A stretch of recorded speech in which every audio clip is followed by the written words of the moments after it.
80% de la population est carencée en vitamine D. Et vous? Est-ce que dès que la luminosité commence à baisser, dès le mois de novembre ou décembre, vous vous sentez fatigué, déprimé, vous manquez de tonus et vous avez l'impression que tous les muscles de votre corps sont fatigués eux aussi? Vous pourriez bien souffrir de carence en vitamine D. Vous êtes prêts? Alors c'est parti!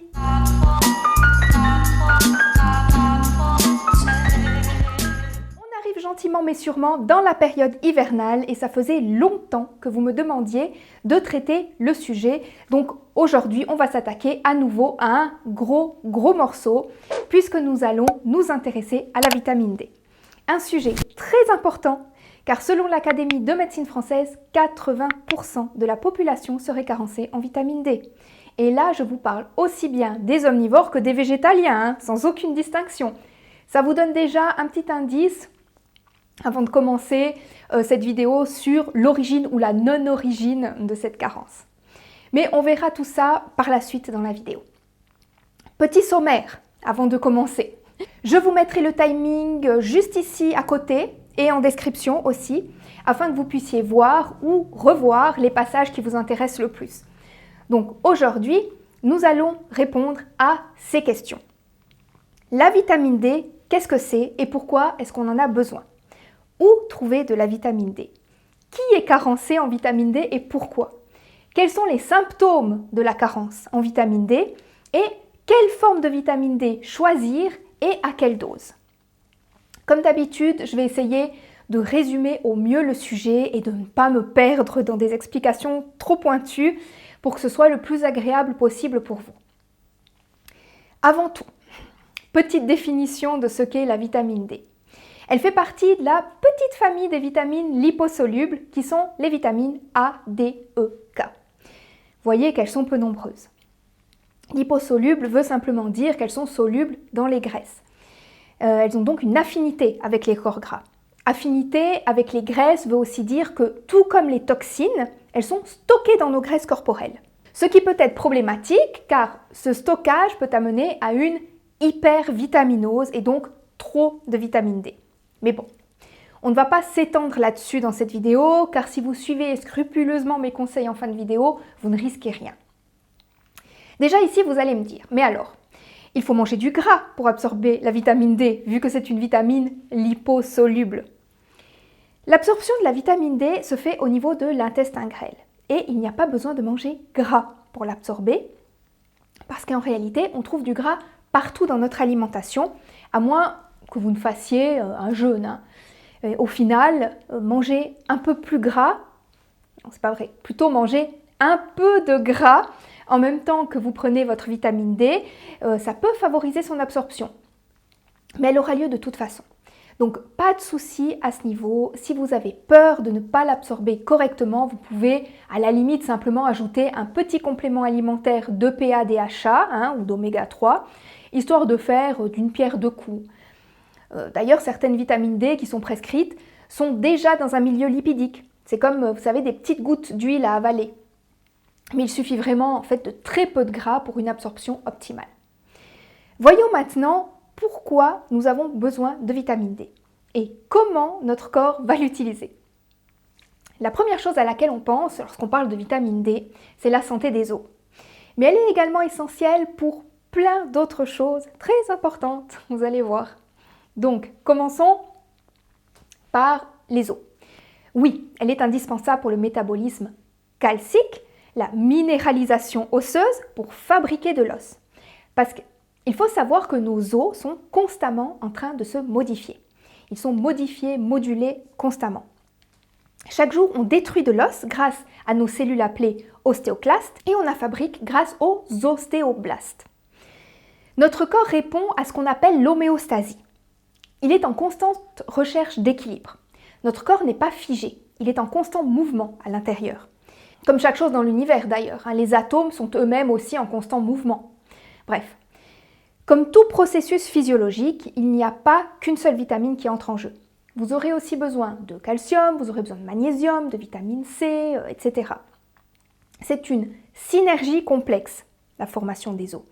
Et donc ici, notre vitamine D va favoriser la bonne absorption intestinale du calcium. Les autres rôles de la vitamine D dans notre corps sont la prévention des cancers, de certains cancers, par inhibition des cellules tumorales, comme le cancer du sein par exemple, ou le cancer colorectal, la prévention des maladies cardiovasculaires ou encore le renforcement de notre immunité.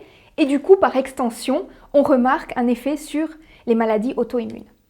On remarque aussi une incidence sur les infections et le diabète. Vous comprendrez donc qu'elle est indispensable et qu'une carence peut impacter de manière significative votre santé et votre bien-être. On va donc essayer à tout prix de trouver cette vitamine D pour éviter tous ces désagréments. Mais où la chercher ? Les réserves que nous faisons dans notre organisme sont produites en majorité au niveau cutané, au moyen de l'exposition au soleil, et plus précisément sous l'action des ultraviolets. Ça se passe au niveau des couches profondes de la peau, dans lesquelles se trouve un précurseur, le précurseur de la vitamine D qu'on appelle prévitamine D. C'est un dérivé du cholestérol. Il va se transformer en vitamine D sous l'action des UVB. Voilà pourquoi il faudrait éviter les crèmes solaires, s'exposer progressivement au soleil depuis le printemps et s'exposer modérément par la suite. Pas faire la crêpe sur la plage pour avoir un temps à aller juste pour l'esthétique. Pensez à votre santé. Avec modération, rappelez-vous que le mieux est l'ennemi du bien. Et donc, il est normal de constater des variations importantes au niveau de la vitamine D, suivant l'exposition au soleil et la période de l'année. C'est normal. Pour vous donner un exemple, si vous exposez 8% de votre surface corporelle, ce qui correspond au visage et à vos mains, en plein midi et en plein été, vous allez produire 100 unités de vitamine D. Mais en hiver, pour produire la même quantité avec les mêmes paramètres d'exposition, vous allez devoir vous exposer pendant 20 heures. Et même en montagne, ça ne change rien. Vous voyez le souci ? C'est seulement entre juin et octobre qu'on est au pic de la production estivale. Dès le mois de novembre, ça s'effondre. Et vous allez peut-être me dire « Ah, mais on peut faire des solariums alors en hiver, puisque ce sont des UVB ». Oui, par contre, on constate que le rayonnement est souvent mal contrôlé dans ces appareils et qu'il y a un risque de vieillissement cutané et de cancer qui serait même plus important qu'avec les rayonnements naturels. Sans compter encore la qualité de l'établissement qui propose ces machines, ça vous ne pouvez pas le contrôler. Est-ce que les ampoules sont changées régulièrement, etc. Bref, 1 ou 2 séances de solarium pendant l'hiver pour la luminosité, ouais, pourquoi pas, passe encore. Mais perso, je ne compterai pas là-dessus, loin de là. Passons maintenant à l'argument principal des carnistes concernant la vitamine D. On la trouve dans les produits animaux, c'est pour ça que les végétaliens sont carencés. Alors déjà, je ne pense pas que 80% de la population est végétalienne, n'est-ce pas ? Donc comment se fait-il que les personnes qui consomment de la viande soient également carencées ? Je vous pose la question. Tout simplement parce que l'apport en vitamine D au niveau de l'alimentation est anecdotique. Elle est principalement présente dans les graisses des poissons de mer dits gras, mais pas en quantité suffisante. Il faudrait en manger tous les jours en grande quantité, ce qui provoquerait bien d'autres problèmes de santé. Pour les autres sources de gras, comme par exemple les produits laitiers, le beurre, le lait, ils sont souvent enrichis en vitamine D et donc pas présents naturellement dans les produits. Dans le règne végétal, on trouve de la vitamine D dans les champignons shiitake, mais là aussi, il est très difficile d'en avoir suffisamment, il faudrait en manger des quantités industrielles. En résumé, si vous voulez trouver de la vitamine D dans la vie de tous les jours, c'est grâce à l'exposition au soleil. Et on a vu que durant une grande période de l'année, c'est impossible sous nos latitudes. Donc, la supplémentation est indispensable. Nous ne vivons plus dans les pays d'où notre espèce est originaire. Les pays où nous pourrions synthétiser naturellement notre vitamine D grâce au soleil. Bon. On a compris que 80% de la population est carencée en cette vitamine, mais est-ce qu'il y a des personnes qui sont plus à risque que d'autres ? Oui, sinon j'en parlerai pas. Les personnes à risque sont les personnes à peau foncée, car la peau foncée est une barrière au rayonnement solaire et empêche donc la synthèse de la vitamine D. Ces personnes ont une peau prévue pour vivre dans des pays à forte exposition, et dans les pays du Nord, c'est la misère au niveau ensoleillement. Les sportifs d'intérieur sont aussi plus à risque car leur activité physique sera en salle du coup. Comme je l'ai dit avant, il y a aussi les personnes qui s'exposent peu au soleil ou qui mettent beaucoup de crème solaire ou se protègent du soleil par des vêtements. Je pense ici évidemment aux femmes voilées. Aucun jugement de valeur s'il vous plaît, mais elles doivent absolument se supplémenter en vitamine D. Il y a aussi les personnes à peau très claire ou ceux qui sont allergiques au soleil. Viennent ensuite les personnes plus fragiles, comme les personnes obèses, les personnes âgées, les personnes malades, etc., etc. Du coup, les symptômes surviennent. Fatigue, humeur dépressive, manque de tonus, faiblesse musculaire, douleurs diffuses, crampes, difficulté à marcher. Et ça peut aller jusqu'aux douleurs osseuses, oui ça existe, et même aux fractures. Combien de personnes connaissez-vous dans votre entourage, et vous en faites peut-être même partie, qui disent qu'en hiver, elles n'ont pas le moral, elles sont fatiguées? Ben voilà. Et il ne faut pas attendre d'avoir des symptômes, parce que la vitamine D est liposoluble et donc va prendre du temps à remonter les niveaux. C'est pas comme la vitamine C, qui elle est hydrosoluble et vous donne la pêche quelques heures après consommation. Là, ça va prendre des semaines, voire des mois. Il faut d'ailleurs 3 mois pour que le taux de vitamine D se stabilise dans le sang et donc qu'on puisse faire une analyse pour voir où on en est.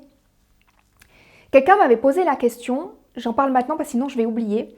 On m'avait posé la question sous une de mes vidéos de savoir si la vitamine D provoque la calcification des vaisseaux, donc la calcification artérielle, et provoquerait du coup des problèmes cardiovasculaires. En fait, c'est plutôt le contraire qui est constaté, puisque, comme je vous le disais en début de vidéo, la vitamine D protège contre les problèmes cardiovasculaires. Je vous mettrai quelques études en description. J'en ai, je vous les mettrai. Donc, à moins de vraiment surdoser la vitamine D, il n'y a pas de raison d'avoir des soucis à ce niveau-là. Mais pour éviter une éventuelle calcification, on nous dit qu'il faudrait se supplémenter également en vitamine K2. La K2 qui favorise la bonne absorption de la vitamine D dans le corps. Il existe des compléments alimentaires qui comportent les 2 vitamines. Tout est prévu au niveau du marketing. Est-ce que c'est vraiment nécessaire? Là, honnêtement, je sèche. Ce que je peux vous dire, par contre, c'est qu'il est un peu plus compliqué de trouver de la vitamine K dans l'alimentation.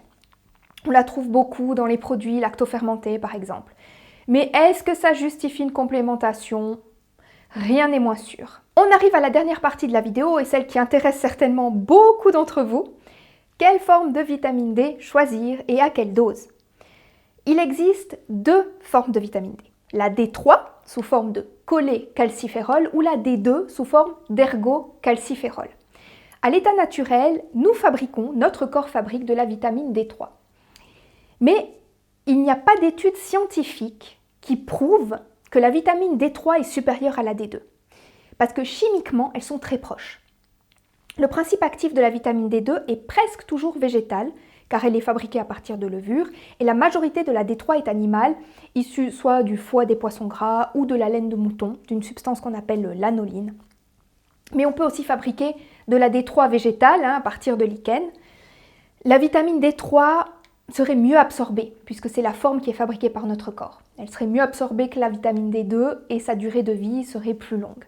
Après, ça ne veut pas dire que la D2 n'est pas valable, mais à choisir, penchez peut-être davantage pour la D3 végétale, qui se trouve facilement et n'est pas beaucoup plus chère que la D3 animale. Ensuite, avant d'en venir au dosage quotidien en vitamine D, ça va venir, ne vous en faites pas, il faut encore savoir une chose, c'est que le magnésium est très important au niveau de son absorption. Donc, si vous êtes carencé en magnésium, ça peut poser problème au niveau de la vitamine D. Maintenant, au niveau du dosage. Officiellement, selon les recommandations, il faudrait prendre...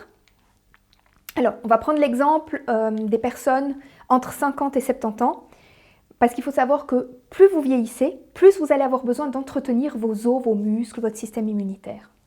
Peu logique. Donc, pour ces personnes, on préconise 600 unités par jour et au-delà de 70 ans, on devrait être à minimum 800 unités par jour. Mais il y a un petit souci avec ces recommandations officielles.